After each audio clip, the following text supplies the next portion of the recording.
Hi అండి. నమస్తే. Welcome back to our cooking channel మన మామ్స్ కిచెన్. ఈరోజు మన మామ్స్ కిచెన్‌లో టేస్టీ రెసిపీ వచ్చేసి స్వీట్ రెసిపీ అండి.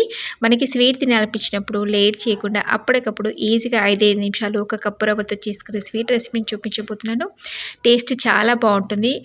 అలా కాకుండా షుగర్‌కి బదులుగా బెల్లం వేసి ప్రిపేర్ చేస్తున్నానండి. ఇప్పుడు లేట్ చేయకుండా ఎలా ప్రిపేర్ చేయాలో చూసేద్దాం. ముందుగా దీనికోసం ఇక్కడ ఒక చిన్న బౌల్ పెట్టుకున్నాను. అందులోకి ఒక 1 కప్ దాకా తురిమిన బెల్లం యాడ్ చేయాలండి. చూడండి, బెల్లం అంతా కూడా ఇలా చిన్న చిన్న ముక్కల్లా కట్ చేసుకుని వేసుకున్న తర్వాత మనం ఇందులోకి కొంచెం వాటర్ వేసుకోవాలి. ఈ బెల్లాన్ని మనం పూర్తిగా కరిగించుకోవాలని, జస్ట్ మనకి బెల్లం మెల్ట్ అయితే సరిపోతుంది. ఎలాంటి పాకం కూడా రావాల్సిన అవసరం లేదు. ఇదంతా కూడా లో ఫ్లేమ్లో చక్కగా మనం మిక్స్ చేస్తూ ఈ బెల్లాన్ని కరిగించుకోవాలి. నేను ఇక్కడ నేచురల్ బెల్లం తీసుకునండి.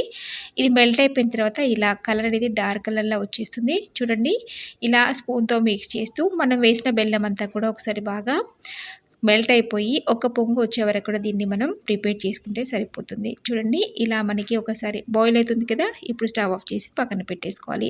అలాగే ఒక కడాయి పెట్టేసుకొని నేను ఇక్కడ ఒక 1 టేబుల్ స్పూన్ దాకా నెయ్యి వేస్తున్నాండి. నెయ్యి చక్కగా మెల్ట్ అయిపోయిన తర్వాత ఇందులోకి ఒక 1 కప్ దాకా ఉప్మా రవ్వ ఉంటుంది కదా, బొంబాయి రవ్వ, అది వేసేసుకోవాలి. ఇప్పుడు ఇదంతా కూడా చక్కగా మనం ఒక 2 నిమిషాల పాటు దీన్ని రోస్ట్ చేసుకోవాలి.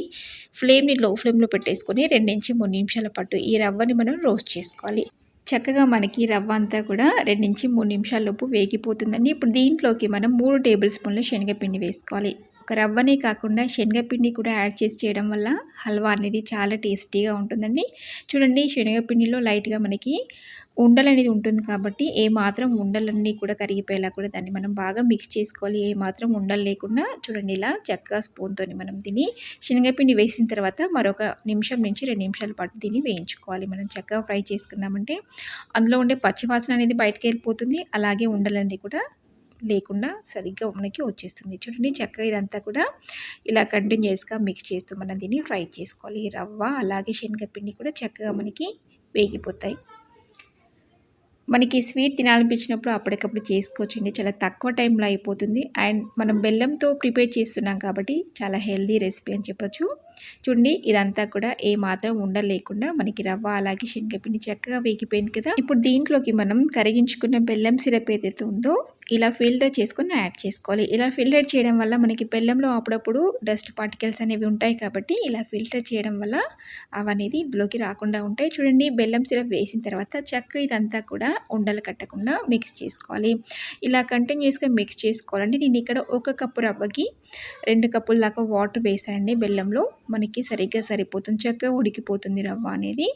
చూడండి, అడుగంటుకోకుండా చక్కగా మనం దీన్ని మిక్స్ చేసుకొని ఇప్పుడు ఇందులోకి ఇలాచీ పౌడర్ కూడా వేసేసుకోవాలి. ఇలాచీ పౌడర్ వేసుకున్న తర్వాత ఇదంతా కూడా మిక్స్ చేసుకొని స్టవ్ ఆఫ్ చేసుకొని బౌల్లోకి ట్రాన్స్ఫర్ చేయడమే. చూసారు కదా, ఎంతో టేస్టీ శనగపిండి అలాగే రవ్వ హల్వా అనేది రెడీ అయిపోయింది. చాలా టేస్టీగా ఉంటుంది. డెఫినెట్గా మీరు కూడా ట్రై చేయండి. స్వీట్ తినాలనిపించినప్పుడు కానీ, పిల్లలు అడిగినప్పుడు కానీ అప్పటికప్పుడు ఈజీగా చేసి పెట్టచ్చు. ఈ రెసిపీ నచ్చితే లైక్ చేయండి, షేర్ చేయండి. ఇలాంటి మరెన్నో వీడియోస్ కోసం ఛానల్ సబ్స్క్రైబ్ చేసుకోండి.